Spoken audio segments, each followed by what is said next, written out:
नमस्कार। सवाल आज का देख रहे हैं आप सब। मैं हूं आपके साथ साहिल केरनी। जम्मू कश्मीर में सरकारी नौकरियों की आउटसोर्सिंग अब सिर्फ प्रशासनिक फैसला नहीं बल्कि बड़ा राजनीतिक और जन सरोकार का मुद्दा बन चुकी है।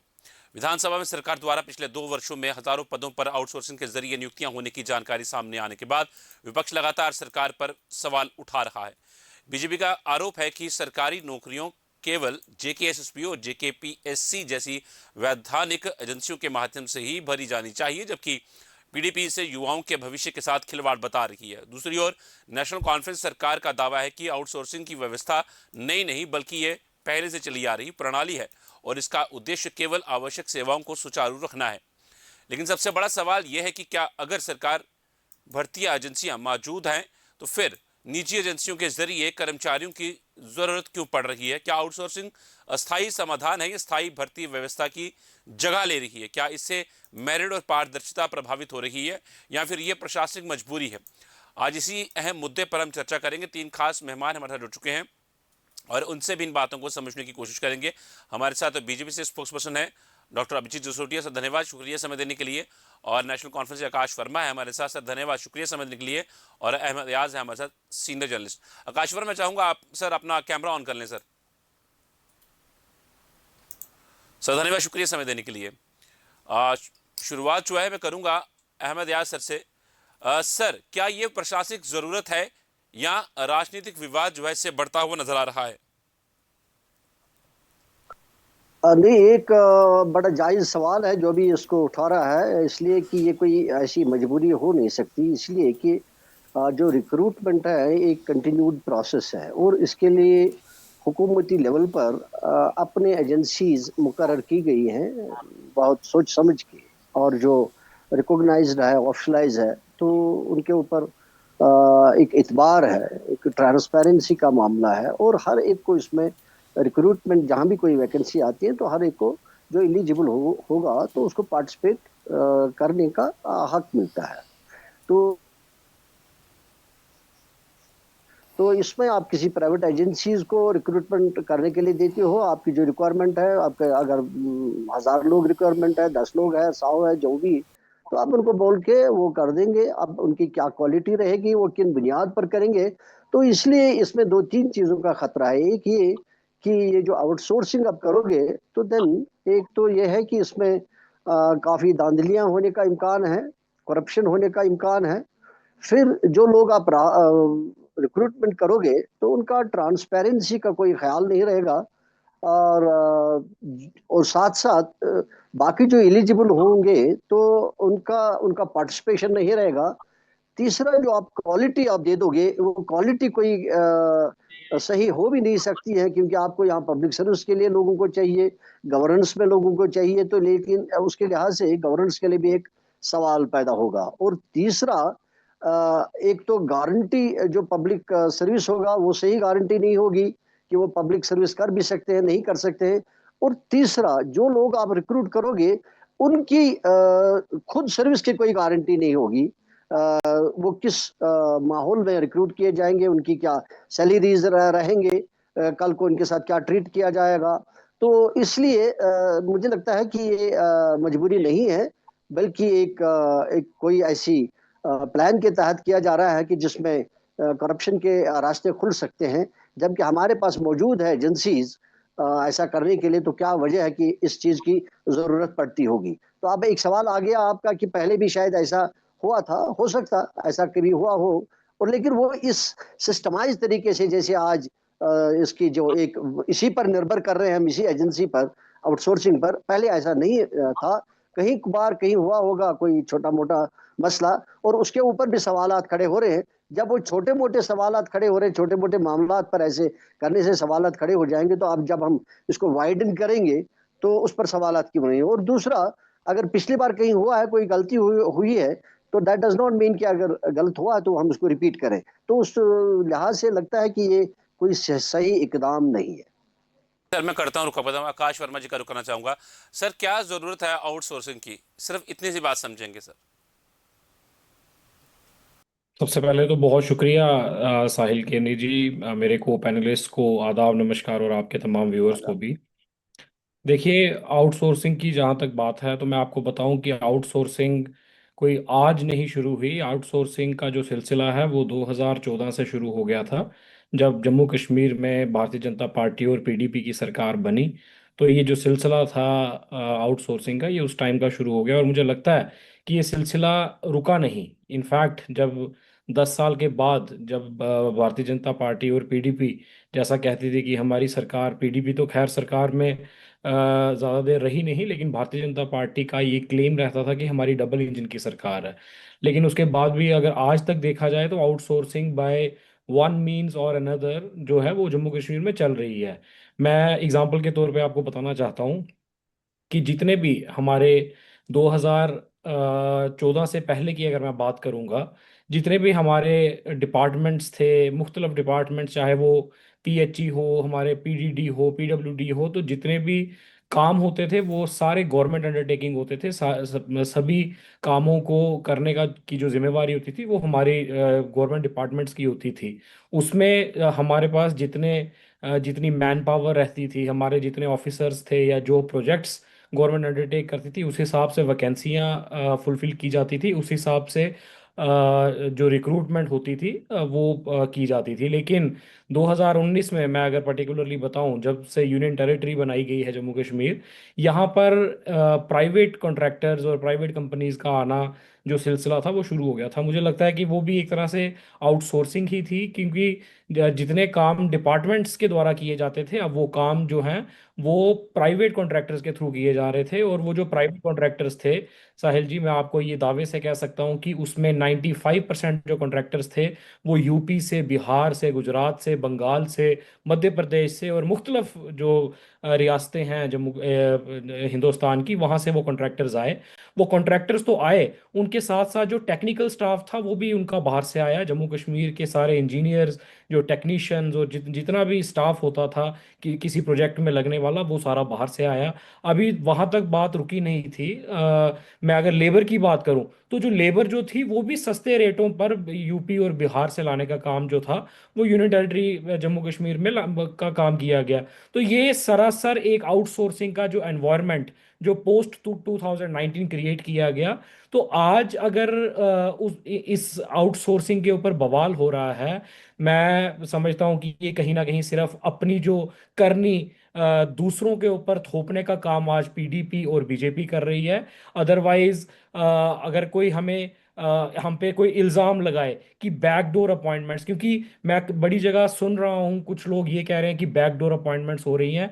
मैं आज दावे के साथ आपको कह सकता हूं कि आप कोई एक एग्जांपल हमें किसी एक कैंडिडेट का नाम दे दीजिए और बताइए कि भाई ये फलाना जो कैंडिडेट है इसका कोई कनेक्शन जो है वो किसी नेशनल कॉन्फ्रेंस के एमएलए के साथ है और इसकी बैकडोर अपॉइंटमेंट हुई है, तो आप इन्वेस्टिगेटिव जो एजेंसीज हैं उनके पास जा सकते हैं। लेकिन ये सरासर झूठ है। ये सिर्फ अपने जो पाप और अपना जो कर्म है उसको छुपाने का काम और दूसरों पर थोपने का काम किया जा रहा है। ऐसा नेशनल कॉन्फ्रेंस ने कुछ नहीं किया। और जो आउटसोर्सिंग हुई है वो सिर्फ, मैं आपको ये भी बताता चलूं कि जो ऑलरेडी जो हमारे जो ऑनगोइंग प्रोजेक्ट्स हैं, जो हमारे जो जो प्राइवेट कंपनी ऑलरेडी प्रोजेक्ट्स में इन्वॉल्व हैं, उनको मैन पावर सप्लाई करने के लिए ये आउटसोर्सिंग का जो सिस्टम है ये किया गया है। और नेशनल कॉन्फ्रेंस इसके कभी भी हक में नहीं थी। नेशनल कॉन्फ्रेंस ने कभी आउटसोर्सिंग को सपोर्ट नहीं किया। लेकिन अब जो बैगेज और जो विरासत में हमें 2024 में मिला भारतीय जनता पार्टी के द्वारा, आज हमें उसी दायरे में रहकर काम करना पड़ रहा है।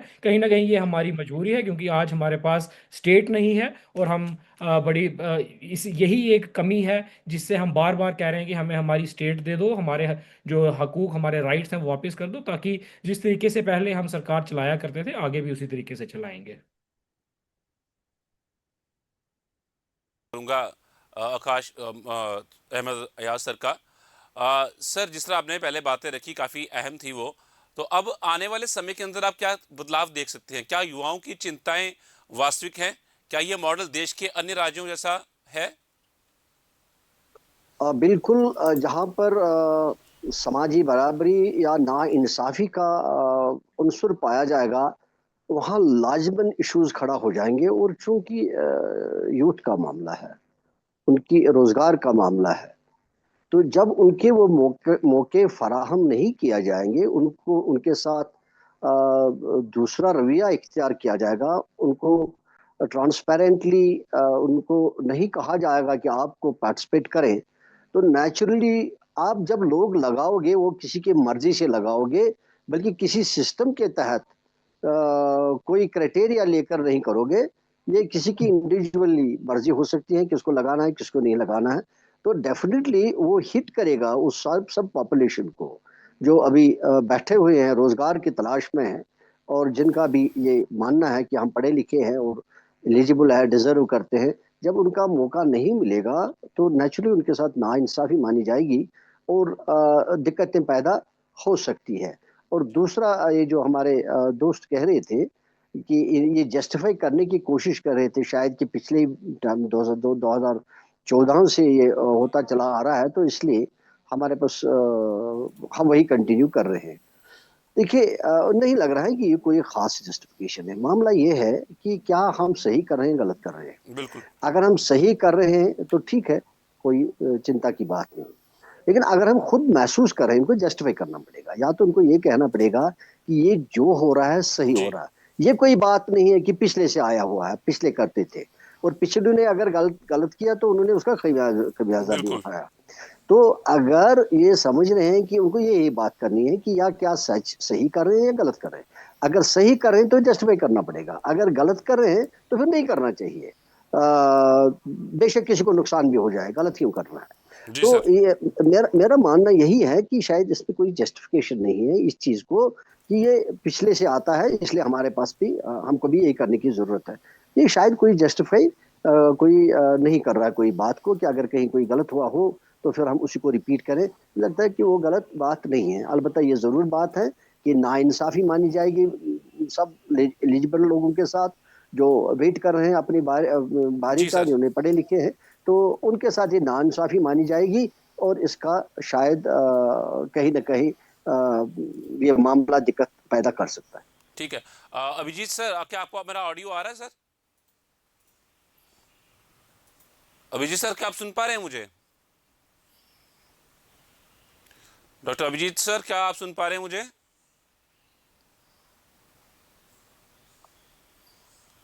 सर ऑडियो आ रहा है सर आपको मेरा?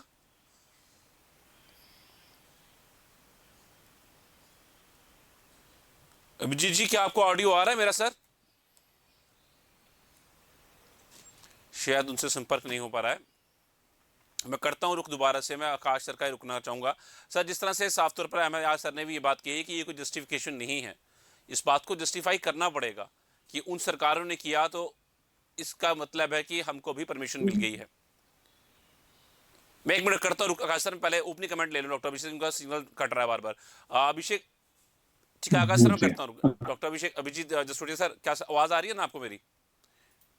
जी जी, मुझे आ रही है आपकी बात। जी सर। सर, किस तरह देख रहे हैं आप इन सब चीजों को, आउटसोर्सिंग? और ये आरोप हमेशा भाजपा पर लगते रहे हैं कि उनके समय में भी आउटसोर्सिंग हुई है और होती रही है।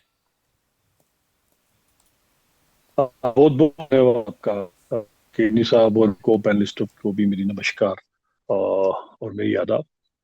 देखें, मैंने क्योंकि सुन तो मैं पाया नहीं, लेकिन मैं समझ सकता हूँ जो भी स्टैंडर्ड लाइन इस समय नेशनल कॉन्फ्रेंस ले रही है, और उसके अंदर तो आपके सामने ही सारी चीजें आती है। और मैं खैर इस समय की बात भी ना करता हुआ, क्योंकि जस्टिफिकेशन देने के लिए इनके पास अभी बचा कुछ नहीं है।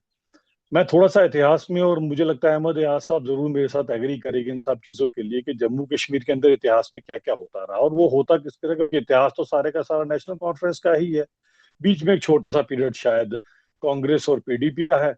और रही बात जहां तक भारतीय जनता पार्टी की, ऐसा भारतीय जनता पार्टी का ना कोई मुख्यमंत्री बनना, एक सपोर्ट के अंदर हम लोग जरूर थे एक कोalition सरकार के अंदर। इसके अलावा कहीं पर भी बीजेपी का आज तक कोई रोल रहा नहीं।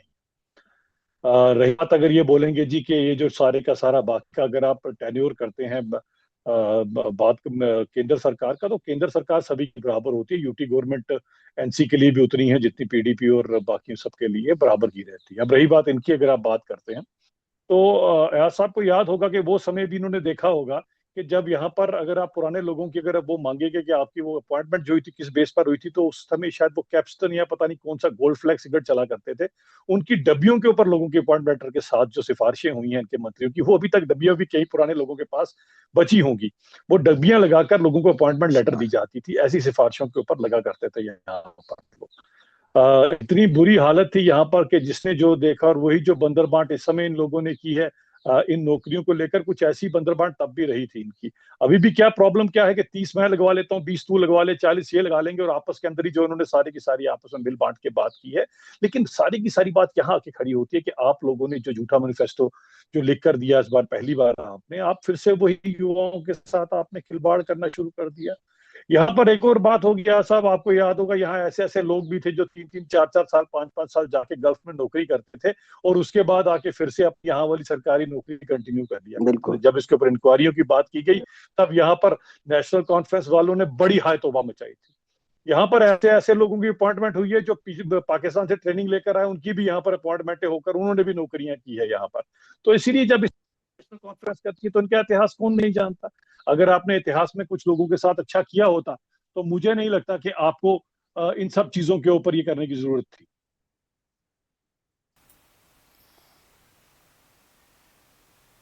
सर आपसे संपर्क कट गया दोबारा डॉक्टर अभिजीत जसरोटिया। मैं करता हूँ रुक, मैं आकाश वर्मा जी का रुक करता हूँ, उनसे जवाब ले लेता हूँ। आकाश सर, क्या आपको मेरी आवाज़ आ रही है? जी जी, आ रही है। सर किस तरह से रखेंगे आप अपने पक्ष नेशनल कॉन्फ्रेंस का, खास तौर पे जो बातें रखी गई हैं भाजपा द्वारा, और खास तौर पर सर मैं वो भी सवाल साथ में जोड़ लेता हूं कि अहमद सर ने भी ये बात रखी है कि ये जस्टिफाइड नहीं है कि उन सरकारों ने किया तो ये सरकार भी करेंगे। तो ऐसा क्या जरूरी है कि सर अगर उन्होंने आगाज किया था इन चीजों का और नेशनल कॉन्फ्रेंस को उसको आगे बढ़ाना ही है? देखिए, मैंने अपनी बात में कहीं भी ये नहीं कहा कि जो आउटसोर्सिंग है वो जस्टिफाइड है या वो हमारे आने वाले मुस्तकबिल के लिए सही है।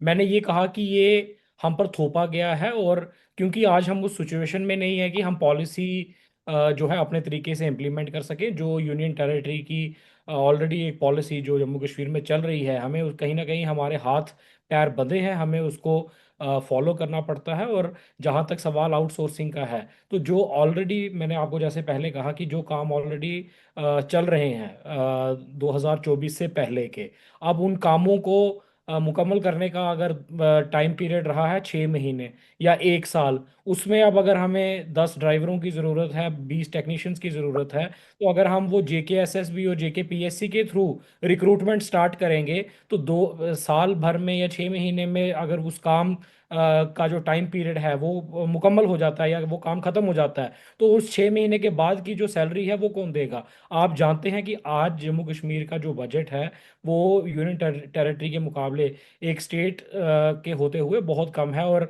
यहाँ पर हमें लाले पड़े हुए हैं कि हम सैलरीज कैसे देंगे। आज भी हम कहीं ना कहीं सेंटर के ऊपर पूरा निर्भर करते हैं कि सेंटर हमें फंडिंग करेगा तो आज हमारे एम्प्लॉयज़ की जो सैलरी है हम उसे दे पाएंगे। तो अगर हम परमानेंट रिक्रूटमेंट्स इन छोटी पोस्ट्स के लिए करना शुरू कर देंगे, तो आप मुझे बताइए कि कैसे हम अपने बजट की जो रिक्वायरमेंट है उसे फुलफिल कर सकते हैं। जहाँ तक सवाल है परमानेंट रिक्रूटमेंट का, और जैसे अभिजीत जसरोटिया साहब ने अभी नेशनल कॉन्फ्रेंस के इतिहास पे सवाल उठाए, तो मुझे लगता है कि बिल्कुल ज़्यादातर जो इतिहास है वो नेशनल कॉन्फ्रेंस का ही रहा, और मुझे उस बात पे मैं शर्मिंदा कभी भी महसूस नहीं करूँगा, क्योंकि आज अगर मैं किसी एंटी नेशनल कॉन्फ्रेंस इंसान से भी पूछें, या कोई ऐसा इंसान जो नेशनल कॉन्फ्रेंस से जिससे उसकी वाबस्तगी नहीं है, कोई PDP का है या कांग्रेस का है या भारतीय जनता पार्टी का है, कहीं ना कहीं आपको उनके परिवार में वो लोग लगे हुए मिलेंगे जिनकी जो भर्ती चाहिए, उनकी रिक्वायरमेंट रिक्रूटमेंट या जो उनको जॉब जो थी वो कहीं ना कहीं नेशनल कॉन्फ्रेंस के दौर में मिली। आज अगर नेशनल कॉन्फ्रेंस ने अगर इतने साल यहाँ पर हुकूमत की है, तो उसका नतीजा यही है कि आज जम्मू कश्मीर में कोई भी आदमी जो है वो ट्रैफिक सिग्नल पर बैठ के भीख नहीं मांगता। आज कोई भी ऐसा व्यक्ति नहीं है जो जिसके सर के ऊपर छत नहीं है। आज जम्मू कश्मीर में कोई भी ऐसा व्यक्ति नहीं है जिसके अपनी ज़मीन नहीं है। तो ये नेशनल कॉन्फ्रेंस की देन है। नेशनल कॉन्फ्रेंस का इतिहास जो एक पॉजिटिव इतिहास रहा है, उसकी वजह से ही आज जो जम्मू कश्मीर में गुर्बत जो है वो इतनी नहीं है। खैर, पिछले 8-10 साल से हमारे जो स्टैट्स हैं वो काफ़ी लो हुए हैं with respect to other states in India, लेकिन फिर भी कहीं ना कहीं आज हम बाकी रियासतों से बहुत बेहतर हैं है, चाहे वो किसी भी मामले में हो। तो मैं आपको ये बता दूं कि आउटसोर्सिंग का जहां तक आज सवाल खड़ा किया जा रहा है, सबसे पहले प्रश्न तो मैं ज़रूर पूछूंगा और मुझे पूछने भी चाहिए, क्योंकि जब ये लोग हुकूमत में थे, बेशक आज जसरोटिया साहब इस बात को डिनाई कर दे कि इनका मुख्यमंत्री नहीं रहा या ये थोड़ी देर के लिए कोलिशन गवर्नमेंट में थे, लेकिन इस बात को इन्हें सहमत इससे ये सहमत होंगे कि कहीं ना कहीं जो दुहाई दी जाती थी इनके मंत्रियों द्वारा या जो इनके लीडर्स थे जम्मू कश्मीर में कि हमारी डबल इंजन की सरकार है, उस डबल इंजन वर्ड को जो है हमने बहुत बार सुना। और आज अगर ये उस बात से डिनाई कर ले तो कोई बात नहीं है, लेकिन फिर भी ये कहीं ना कहीं सब लोग जानते हैं कि चलेंगे नहीं भारतीय साहब, जनता मैं ज्यादा पार्टी का जवाब जो शासन था वो बाय डायरेक्ट और इनडायरेक्ट मींस जम्मू कश्मीर में रहा पिछले 10 साल में। और मैं साथ ही साथ इनको ये भी बताता चलूं कि सिर्फ आउटसोर्सिंग के ऊपर बवाल खड़ा करना हो तो ज़रूर अपना इतिहास याद करें। आप रिक्रूटमेंट्स की भी बात करें, मुझे आज भी याद है कि जब सब इंस्पेक्टर की रिक्रूटमेंट में धांधली हुई, मुझे आज भी याद है जब फायर एंड इमरजेंसी सर्विसेज की रिक्रूटमेंट में धांधली हुई, मुझे आज भी याद है जब जूनियर इंजीनियर्स की रिक्रूटमेंट में धांधली हुई। तो आप किसी के ऊपर सवाल उठाना बड़ा आसान है, लेकिन अपने इतिहास को अपने गिरेबान में अगर कोई आदमी झांक कर देखे तो मुझे लगता है वो ज़्यादा बेहतर रहेगा। तरह देंगे आप इन बातों का जवाब? और अपने गिरेबान में झांकना बहुत ज़रूरी है। जब आपकी सरकार रही तब भी धांधलियाँ बहुत हुई और आउटसोर्सिंग का जो बात थी वो तभी शुरू हुई थी। मैंने जितने सवाल पूछे इनसे उसका एक भी आकाश जी ने जवाब नहीं दिया, क्योंकि उनको पता है इतिहास की बात करते हैं तो इतिहास कितना पैथेटिक रहा हुआ है। और खासकर अगर आपने रोजगारों के बारे में जो मैंने बात की उसमें से एक भी सवाल का ही जवाब नहीं दे पाए। मैंने इनसे पूछा वो कैप्स्टन की और गोल्ड फ्लैग की डब्बियों के ऊपर जो आप लोगों को सिफारिशें कबूल करके और अपॉइंटमेंट दी, उसका भी उन्होंने कुछ नहीं बताया। मैंने इनसे पूछा वो कौन कौन थे जो पाकिस्तान से ट्रेन होकर आए, उन्होंने भी यहाँ पर नौकरियां की, उसका भी इनके पास कोई जवाब नहीं है। मैंने इनसे जितनी बातें पूछी उन एक का भी जवाब नहीं। उन लोगों ने बैकडोर अपॉइंटमेंट तो छोड़िए, वो बैकडोर अपॉइंटमेंट भी आपने की 2-2.5 लाख से ज्यादा की बैकडोर अपॉइंटमेंट है, लेकिन उन बेचारे जिनको आपने 96-97 के बाद भी आपने इसी हिसाब से लगाया था वो तो 20-20 साल अभी तक आपको रो रहे हैं। उनको भी अभी तक तो आपने पक्का किया नहीं है, जबकि आपने उनको आश्वासन पे आश्वासन नहीं दिया। 400-400-500 रुपए पे आप नौकरियां आपने लोगों को जो दी हैं वो भी हमें पता है।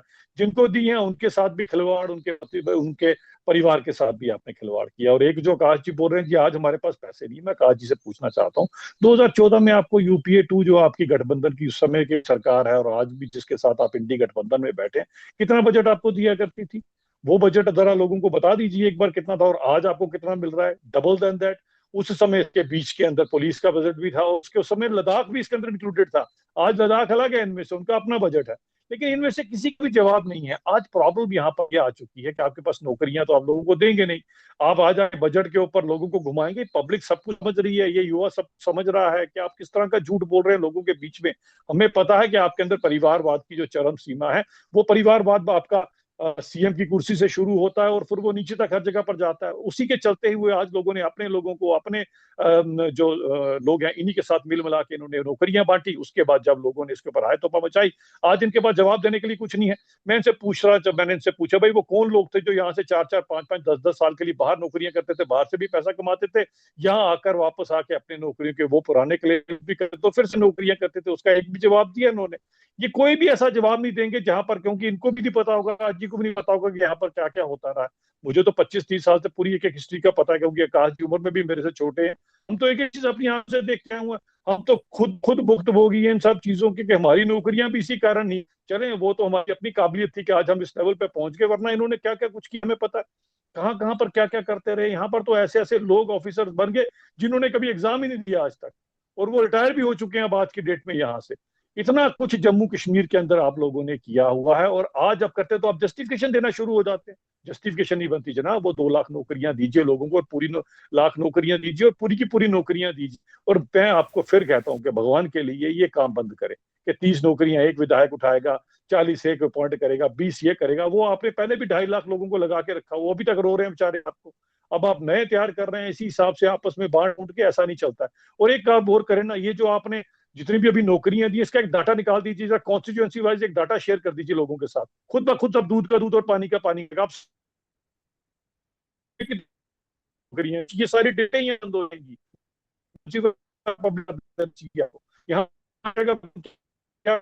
इसीलिए आपने जब लोगों के साथ इतने सारे वादे किए, इतना सारा झूठ लोगों के साथ बोला, आज पब्लिक आपसे पूछ रही है कि बताएं जनाब कि क्या किया है आपने हम लोगों का। अब आपके पास जवाब देने के लिए कुछ नहीं है तो आ जाते हैं झूठ बोलने के लिए। कभी पीडीपी आप पे कीचड़ छीटाकशी कर रही है, आप पीडीपी पे कर रहे हैं, आप दोनों ने मिलकर, और आपकी तीसरी इसी crime partner in crime Congress है। आपने मिलकर ही जम्मू कश्मीर के युवाओं का जो मुस्तकबिल है, जो भविष्य है, उसे खराब किया। आप इसको जो है पास्ट में भी करते रहे, अभी वर्तमान में भी कर रहे हैं, और फ्यूचर में भी आप यही करेंगे। हमें आपसे कोई उम्मीद नहीं है, ना जम्मू कश्मीर के युवाओं को आपसे कोई उम्मीद है। आकाश सर, क्या वाकई में जम्मू कश्मीर के युवाओं का मुस्तकबिल जो है वो खराब किया गया नेशनल कॉन्फ्रेंस द्वारा? पहले भी और अब भी, वो भी एक दौर था, ये भी एक दौर है। और क्या वाकई में जम्मू कश्मीर की जनता को छलाया जा रहा है? देखिए, इतिहास इस बात का गवाह है। मैं अभिजीत जसरोटिया साहब की बातों का जवाब अगर देना शुरू करूं तो मुझे लगता है कि ये डिबेट कभी ख़त्म नहीं होगा। बाकी इतिहास इस बात का गवाह है कि नेशनल कॉन्फ्रेंस की कथनी और करनी में फ़र्क रहा या नहीं रहा। और भारतीय जनता पार्टी ने जो कहा और क्या किया, मैं उस पर नहीं जाना चाहता, क्योंकि वो फिर मेरे दायरे से बड़ी ऊपर की बातें हो जाती हैं। अगर मैं 15-15 लाख की बात करूं, 2-2 करोड़ नौकरी साल की बात करूं या और बातें करूं, लेकिन मैं आपको ऑन रिकॉर्ड ये बता देता हूं कि 2008 से लेकर 2014, मैं नेर जो हिस्ट्री है हमारी रीसेंट हिस्ट्री में उसकी बात करूंगा, कि 2.25 लाख मुलाजिम जो थे वो उमर अब्दुल्ला साहब की सरकार में लगे थे। और ये हमने वाइट पेपर पर लिखकर और ये सरकार को जो डेटा था वो हैंड ओवर किया था। 2014 में जब हमने हुकूमत छोड़ी थी तो उस टाइम पे जो जम्मू कश्मीर की बेरोजगारी की जो रेशो थी वो with the rest of India was only 4%. But when we took the government again in 2024, it was estimated at about 18% with the rest of India. तो जो फैक्ट्स और फिगर्स हैं, these things speak louder than words। मुझे ये बात बार बार दोहराने की जरूरत चलें, नहीं लेट है। मी रिस्पॉन्ड टू आकाश जी। नहीं नहीं, let me finish, you can respond चलिए, मैं anyways। रिस्पॉन्ड करता हूँ। जी बिल्कुल, मैं आप डिबेट में आज हम दो ही हैं तो हम आराम से एक दूसरे को रिस्पॉन्ड करेंगे। बट जहाँ तक नहीं नहीं, ऐसी कोई जहाँ तक बात नहीं है, वो नहीं है। जहाँ तक जहाँ तक मेरे को लगा ये जो सवाल आप बोल रहे हैं इसके साथ साथ ही आपको क्लियरेंस हो जाए तो आपके लिए भी अच्छा रहेगा। नहीं, आप बिल्कुल क्लियर कीजिए, मैं प्लीज कोशिश कंटिन्यू करें, करता। सॉरी। जी। प्लीज तो आप जहां करें तक करें, प्लीज सवाल करें। है कि नेशनल कॉन्फ्रेंस ने क्या किया और अगर मैनिफेस्टो की बात अगर आज यहाँ पर की जाती है तो मैं इस बात से भी अगर कोई कहे कि हम वाकिफ नहीं है कि आज जम्मू कश्मीर की सरकार के पास इख्तियारात क्या हैं। आज की जम्मू कश्मीर की सरकार अपने बलबूते पे कौन से डिसीजंस ले सकती है और कौन से नहीं। आज लेफ्टिनेंट गवर्नर साहब के दफ्तर से निकले हुए ऑर्डर्स को कोई बाईपास कर सकता है या नहीं कर सकता, कोई ओवर रूल कर सकता है, उसमें कोई अमेंडमेंट कर सकता है नहीं कर सकता। ये सारी चीज़ें जो है वो डिस्कस होनी चाहिए और लोगों के पब्लिक डोमेन में होनी चाहिए। जो जिस गवर्नमेंट को आज तक बिजनेस रूल्स की क्लियरेंस नहीं मिली, तो साहिल केरनी साहब आप क्या उम्मीद कर सकते हैं कि जम्मू कश्मीर में जो सरकार चल रही है उसको किस तरीके से चलने दिया जा रहा है। जहां तक हमारे मैनिफेस्टो का सवाल है, मैं बिल्कुल भी इससे भागूंगा नहीं या अपनी पीठ नहीं दिखाऊंगा कि हमने 1 लाख रोजगार देने का वादा किया है। लेकिन मैं आपको साथ साथ ये बताता चलूं कि पिछले 1.5 पौने 2 साल की सरकार में हमने हमें विरासत में जो हमें मिला था, 77,000 वैकेंसियां थी जो जम्मू कश्मीर की सरकार में जो हमें मिली कि 77,000 वैकेंसियां हम कर सकते हैं, जिसमें से 7-8 हज़ार से ज़्यादा वैकेंसीज को जो हमने पूरा भरने का काम किया है। आपने 2 दिन पहले की खबर है, आप चेक कर सकते हैं कि 250 से 300 जो जूनियर इंजीनियर्स हैं उनके appointment letters honourable chief minister साहब ने अभी उनको दिए हैं। ये दौर तो मुझे लगता है कि ये पिछले 10 साल में तो बंद ही हो गया था। मेरे कितने कलीग्स हैं, कितने हम लोग हैं जिन्होंने हमने इंजीनियरिंग की लेकिन उसके बाद पेपर देने का मौका ही नहीं मिला। सब लोग जो थे वो घरों में बैठ के इंतजार कर रहे थे। लेकिन आज कहीं ना कहीं जो हमारी चुनी हुई सरकार है उसने कोशिश की है कि नौजवान जो घर पर बैठा हुआ नौजवान जिसने खूब लाठियां खाई भारतीय जनता पार्टी की दफ्तरों के बाहर, कभी रिक्रूटमेंट स्कैम्स के हवाले से, कभी जो उनको और उनको मुश्किलातें जो उन्होंने फेस किया उस हवाले से, तो वो नौजवानों ने याद रखी हैं। और आज कहीं ना कहीं उस नौजवान को एक राहत की सांस मिली है जब ये रिक्रूटमेंट का प्रोसेस दोबारा शुरू हुआ, वैकेंसियों को भरने का काम शुरू हुआ। और मुझे उम्मीद है कि जो वादा हमने चलो। किया है आज उस पे सवाल उठाया जाए कि अगर आपने 1 लाख नौकरी का वादा किया है तो कितनी दी। मैं आपको बताऊं कि वो सिलसिला शुरू हो गया है। इसके बीच में हमारे 6 महीने थे जो बर्बाद हुए, फ्लैश फ्लड्स में, लैंडस्लाइड्स में, जो हमारा पहलगाम अटैक हुआ उसमें।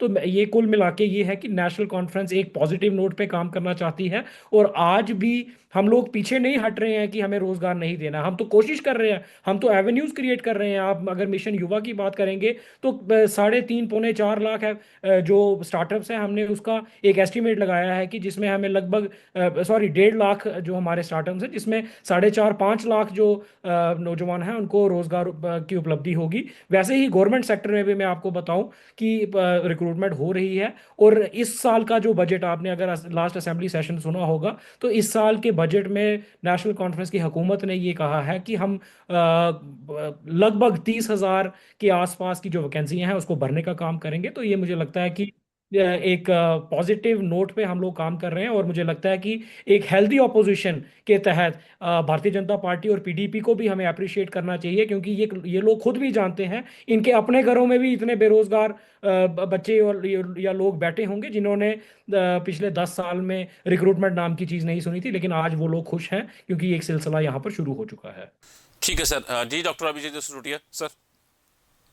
देखें, दोनों चीजों के अंदर साफ साफ बात आ गई। सबसे पहली बात मैंने इनको बता दिया, मैंने 3 4 चीजों का इनसे सवाल पूछा था, वो भी इन्होंने ना तो वो गल्फ वाली जॉब का इन्होंने कोई जवाब दिया, ना इन्होंने बैकडोर अपॉइंटमेंट का, ना उन्होंने ये जवाब दिया पाकिस्तान से ट्रेंड होकर जो आए उनकी अपॉइंटमेंट को उन्होंने कोई जवाब नहीं दिया। अब इन्होंने जो जवाब दिए उनके अंदर बताता हूँ। कहते हैं जी 2014 के टाइम पे हमारी जो है वो एम्प्लॉयमेंट दर इतनी थी। मुझे जरा एक बात बताइए, 500 रुपए वाली नौकरी को नौकरी कहते हो आप? वो बेचारे तो अभी तक रो रहे हैं आपको, जिनकी आपने एम्प्लॉयमेंट दर तक खा लिया आपने लेकर, उनकी एम्प्लॉयमेंट दर तक को आप अभी तक लोगों के आगे गुन गा रहे हो, गा गा के सुना रहे हो। बेचारों उन्होंने नौकरी कितने में की है? 20 साल में 500 रुपए की नौकरी की है, 700 रुपए की नौकरी। वे तो 2019 के बाद उनके कहीं वेजेस वूजेस बढ़े तो बेचारों को कहीं अब कहीं पर जाके 7 8 10 हजार या 12 हजार रुपए मिलना शुरू हुआ। आपने तो 500 रुपए के ऊपर, 300 रुपए के ऊपर, एसपीओ से 700 700 रुपए के ऊपर आपने काम कराया। तो अपनी अपनी दर इंप्रूव करने के लिए लोगों के जीवन का दर और स्तर आपने कितना गिराया है ना, इसमें शायद आप लोगों को भी लज्जा नहीं आएगी। लेकिन मैं फिर भी बताना चाहता हूँ, मुझे अभी भी याद है वही डेली वेजर, वही एसपीओ बेचारा 500 रुपए की, 50 रुपए की दवाई के लिए अपने दोस्तों से उधार मांगता फिरता था, जिसमें हमारे कई सारे दोस्त हैं, हमने खुद देखा इन सब चीजों को।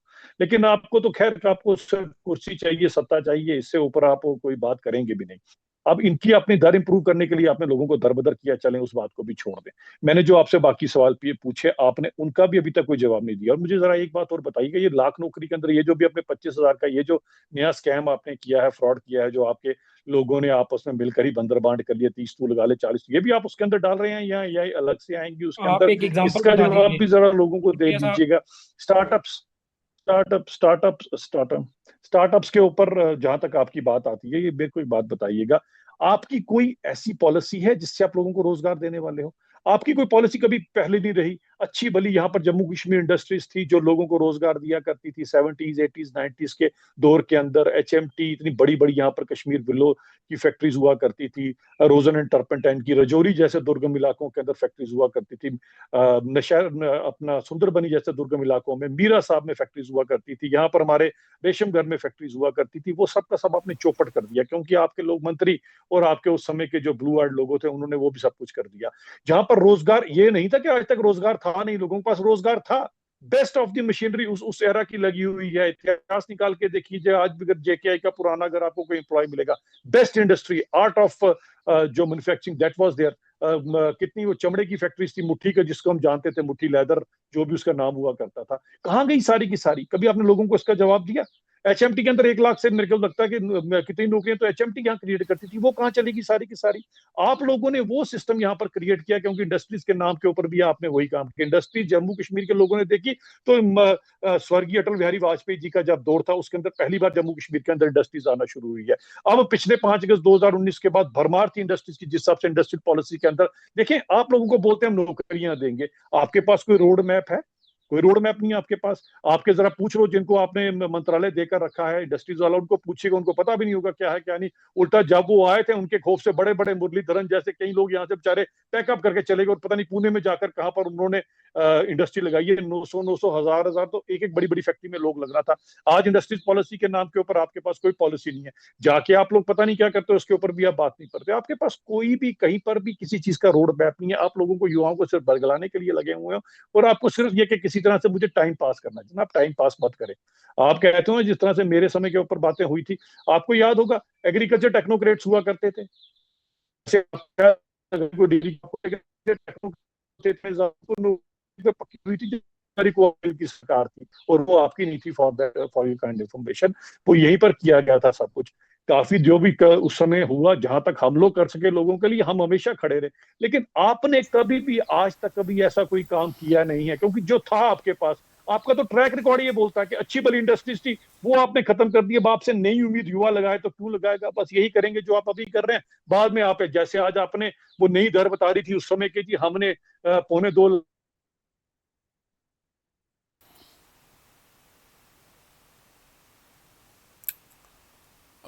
संपर्क टूट गया उनसे। आकाश सर, संपर्क टूट गया उनसे, दोबारा से जोड़ने की कोशिश करेंगे। पर मैं आपसे समझते हैं बात को, जो बातें रखी गई हैं उन सब बातों को आप किस तरह से देखते हैं? सरासर झूठ था, सरासर झूठ था। मैं उनको इंटरव्यू नहीं करना चाहता था। क्या मेरी आवाज़ आ रही है आप तक? मुझे आ रही है आवाज़ सर। हाँ, मैं जो भी इन्होंने बातें कही हैं सरासर झूठ है। मैं आपको ऑन रिकॉर्ड बोल सकता हूँ कि जो इन्होंने अभी इंडस्ट्रीज़ की बात की, मैं पेशे से इंडस्ट्रियलिस्ट हूँ। मुझे पता है कि 2019 से पहले मेरी फैक्ट्री या मेरी इंडस्ट्री थी वो किस तरीके से ऑपरेट करती थी। मैं आपको ये ऑन रिकॉर्ड बोल सकता हूँ साहिल जी कि 2019 के बाद जब इन्होंने न्यू इंडस्ट्रियल पॉलिसी लाई, उसके बाद 80% से ज़्यादा लोकल इंडस्ट्री जम्मू कश्मीर में it was forced to be closed. वो बंद है, अपनी मर्जी से नहीं हुई लेकिन बंद करवाई गई, क्योंकि उसके जो जो इंडस्ट्री को चलाने के लिए नॉर्म्स होते हैं, जो इंडस्ट्री को का क्राइटेरिया फुलफिल करने के लिए नॉर्म्स होते हैं, वो सारे लॉज और नॉर्म्स इतने स्ट्रिंजेंट कर दिए कि उसको कोई आदमी फुलफिल ही नहीं कर पाएगा। आज मैं मतलब मैं दाद देता हूँ भारतीय जनता पार्टी के रिप्रेजेंटेटिव्स की कि किस तरीके से ये ब्लेम गेम खेलते हैं, किस तरीके से अपने पाप को दूसरे के सर पर थोपने की बात करते हैं। मुतैया मुरलीधरन साहब की बात इन्होंने की। मैं इनसे पूछना चाहता हूँ कि मुतैया मुरलीधरन कब आए थे जम्मू कश्मीर में इंडस्ट्री सेटअप करने, और किसके दौरे हुकूमत में उनकी इंडस्ट्री यहाँ पर लगने नहीं दी? ये क्या बात कर रहे हैं? नेशनल कॉन्फ्रेंस तो वजूद में नहीं थी। इंडस्ट्रियल पॉलिसी के तहत यहाँ पर जो कानून लागू हुए थे, उस वजह से Muttiah Muralitharan was forced to quit Jammu and Kashmir and set up his industry somewhere else. मैं आपको ये ऑन रिकॉर्ड बता सकता हूँ कि 2019 में यूनियन टेरिटरी बनने के बाद, ये आप मेरा स्टेटमेंट रिकॉर्ड कर लें और जाके आप कहीं पे भी सर्च कर सकते हैं कि गुलाम नबी आज़ाद साहब जो एक बड़ी पॉलिटिकल फिगर हैं जम्मू कश्मीर के, उन्होंने ये ऑन रिकॉर्ड कहा कि जब मैंने 2022 में दौरा किया इंडस्ट्रीज का, चाहे वो जम्मू में हो या कश्मीर में हो, तो 80% ऑफ द, उन्होंने क्या देखा, उन्होंने क्या पाया कि मेरा दौरा करने के बाद मैंने ये देखा कि 80% of the industries have been shut down. ये गुलाम नबी आज़ाद साहब के वर्ड्स थे। तो आप इसको क्रॉस चेक करें, मेरे फैक्ट चेक करें। ऐसे ही अगर आप भारतीय जनता पार्टी के प्रवक्ताओं को के स्टेटमेंट्स को उठा के अगर आप लोगों में पेश करेंगे जो मैनिपुलेटिव हैं, जो मिसलीडिंग हैं और जिनका जो फैक्ट्स के साथ कोई लेना देना नहीं, तो मुझे लगता है कि हम लोगों के साथ ये जस्टिस नहीं करेंगे। मैं आपको जो बातें बोल रहा हूँ ऑन रिकॉर्ड, वो बिल्कुल सच है, फैक्ट से भरी हुई हैं। आप इसको क्रॉस चेक करें, फिर उसके बाद मुझे पूछें कि क्या आपने से ये सही बात बोली या नहीं बोली। तो मैं आपको ये बता दूं कि नेशनल कॉन्फ्रेंस के दौर में तो इंडस्ट्रीज का दौर आया। इन्होंने, अगर मैं जिस इलाके से ये आते हैं, मैं इनको पूछना चाहता हूँ कि चिनाब टेक्सटाइल मिल्स, आप चेक कर लीजिए किसके दौरे हुकूमत में आई। आज भी चिनाब टेक्सटाइल मिल्स में इन्हीं के इलाके के 10,000 से ज़्यादा मुलाजम वहाँ काम करते हैं। तो इसलिए ये तो मतलब कि ये तो इतिहास है हमारा कि नेशनल कॉन्फ्रेंस ने क्या किया और इन्होंने 10 साल में क्या किया। इन्होंने तो तबाही और बर्बादी कर दी। मैंने जैसे आपको बताया, मैं पेशे से इंडस्ट्रियलिस्ट हूँ। 2019 से पहले साहिल जी, यहाँ पर जो हमें प्राइस प्रेफरेंस मिला करती थी, जो नेशनल कॉन्फ्रेंस की सरकारों ने यहाँ पर लागू किया था, जितने भी बाहर के कॉम्पिटिटर्स हैं, जो बिग प्लेयर्स हैं या बिग शार्क्स हैं, जैसे जिंदल है, टाटा है, सेल है, और अपना अडानी है, अंबानी है, जितने भी ये लोग हैं जो बड़े शार्क्स हैं, बड़े प्लेयर्स हैं, इनको पहले हमें 12.5% का कैप मिला करता था प्राइस रेफरेंस का। ये हमें जो लखनपुर पे जो हमारा टोल हुआ करता था उसमें हमें बेनिफिट 12.5% वैट होता था और बाकी प्राइस रेफरेंस होता था। उसकी वजह से क्या होता था कि जो होम ग्रोन इंडस्ट्रीज थी जम्मू कश्मीर की, उनको मौका मिलता था, उनका जो प्राइस था वो एक्सेप्ट किया जाता था बाकियों से हायर, क्योंकि यहाँ पर जो रॉ मटेरियल की अवेलेबिलिटी है या और यहाँ की जो इंडस्ट्री थी उसको सरवाइव करवाना था। और जो टेंडरिंग सिस्टम होता था उसमें 70% जो था वो L1 को मिलता था और 30% जो होता था जो बाकी इंडस्ट्रीज हैं उनको डिवाइड किया जाता था। अगर सपोज एक प्रोडक्ट बनाने वाली 10 कंपनियां हैं, होम ग्रोन इंडस्ट्रीज हैं जम्मू कश्मीर की, तो उसमें से जो L1 आएगा उसको टोटल क्वांटिटी का 70% दिया जाता था और बाकियों को 30% इसलिए दिया जाता था कि बाकी इंडस्ट्रीज वाले जो हैं वो सरवाइव कर सकें। लेकिन 2019 में इन्होंने आके वो कैप खत्म कर दिया, हमारा लखनपुर वाला जो टोल टैक्स था उसे खत्म कर दिया, हमारा प्राइस रेफरेंस खत्म कर दिया। आज जम्मू कश्मीर का जो इंडस्ट्रियलिस्ट है जिसके आगे 50-50 100 मुलाजम हुआ करता था जो एक रोजगार देने का काम किया करते थे, आज वो सारी इंडस्ट्रीज तो क्रश हो गई, खत्म हो गई। इंडस्ट्री का कल्चर ही जम्मू कश्मीर से चला गया। मैं खुद इंडस्ट्रियलिस्ट हूं, पिछले लगभग 6 साल से मेरी फैक्ट्री बंद पड़ी है, मेरे पास जो लड़के काम करते थे सब भाग गए हैं। मैं आपको ये अपनी आप बीती बता रहा हूं, मैं कोई आपको किसी की सुनी सुनाई बातें नहीं बता रहा हूं।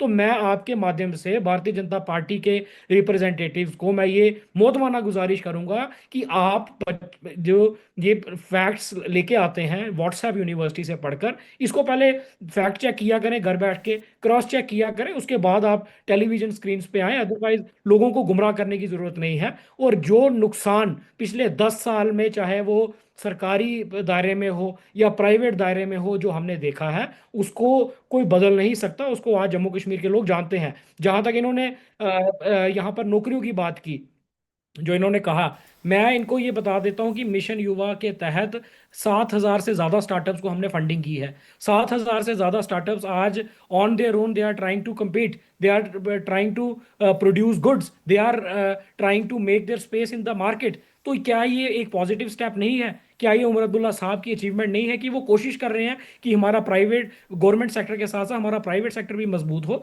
तो ये सिर्फ सरासर, ये देखिए, मैं आज आपको 1.5 साल या पौने 2 साल के बाद हिसाब देने बैठूं तो वो जस्टिफाइड नहीं है। जब हमारी 5 साल हमारी सरकार चलने के बाद जब हम अगली बार वोट मांगने जाएंगे, हम अपना रिपोर्ट कार्ड लोगों के सामने रखेंगे और हम उनसे कहेंगे कि भाई साहब ये हमारी कारकर्दगी रही है 5 साल की, जी। आपकी इच्छा है, आप हमें वोट देना चाहते हैं तो दें, अगर आपको हमारा काम पसंद नहीं आया होगा तो किसी और को दे देंगे। तो आज मैं लायबल नहीं हूं किसी को हिसाब देने के लिए। बाकी लोग समझदार हैं, जम्मू कश्मीर की आवाम ने अगर किसी सरकार को चुना है 10 साल के पीरियड के बाद, तो बड़ी सोच समझ कर, और एक जो मैंडेट जम्मू कश्मीर की आवाम ने दिया है वो बड़ा सोच समझ कर दिया है। और आगे मैं उम्मीद करूंगा कि जम्मू कश्मीर की आवाम इसी तरीके से मैंडेट दे, सोच समझ कर दे। अगर हम काम जी। नहीं करेंगे हमें उठा दीजिए, हमें कुर्सी की भूख नहीं है, हमें सिर्फ एक जम्मू कश्मीर को एक ट्रैक पे लेके आना है। इससे ज़्यादा मैं कुछ नहीं कहूँगा साहिल जी। मुझे लगता है कि जो बाकी को पैनलिस्ट हैं वो मौजूद भी नहीं हैं। जी सर, जी। बिल्कुल। तो आपने काफ़ी अहम बातें रखी हैं सर, देखते हैं आने वाले समय के अंदर क्या कुछ बदलाव होते हैं। धन्यवाद आपका समय देने के लिए, शुक्रिया बहुत बहुत आपका कीमती समय साझा करने के लिए। आकाश वर्मा सर, बहुत बहुत शुक्रिया। जम्मू कश्मीर में सरकारी नौकरियों की आउटसोर्सिंग पर विवाद फिलहाल थमता नहीं दिख रहा। सरकार इसे प्रशासनिक आवश्यकता बता रही है, जबकि विपक्ष इसे युवाओं के अधिकारों और पारदर्शी भर्ती प्रक्रिया से जोड़कर बड़ा मुद्दा बना रहा है। असली सवाल केवल राजनीति का नहीं बल्कि लाखों बेरोजगार युवाओं की उम्मीदों का है। क्या समाधान नियमित और समयबद्ध भर्तियां हैं या आउटसोर्सिंग भी व्यवस्था का जरूरी हिस्सा है? इसका जवाब सरकार की नीतियां, विपक्ष की गंभीरता और युवाओं के भरोसे में छिपा है। इसी उम्मीद के साथ आज की चर्चा यही समाप्त करते हैं। द अर्थ न्यूज में खबरों का सिलसिला चलता रहेगा। मुझे दीजिए इजाजत। नमस्कार।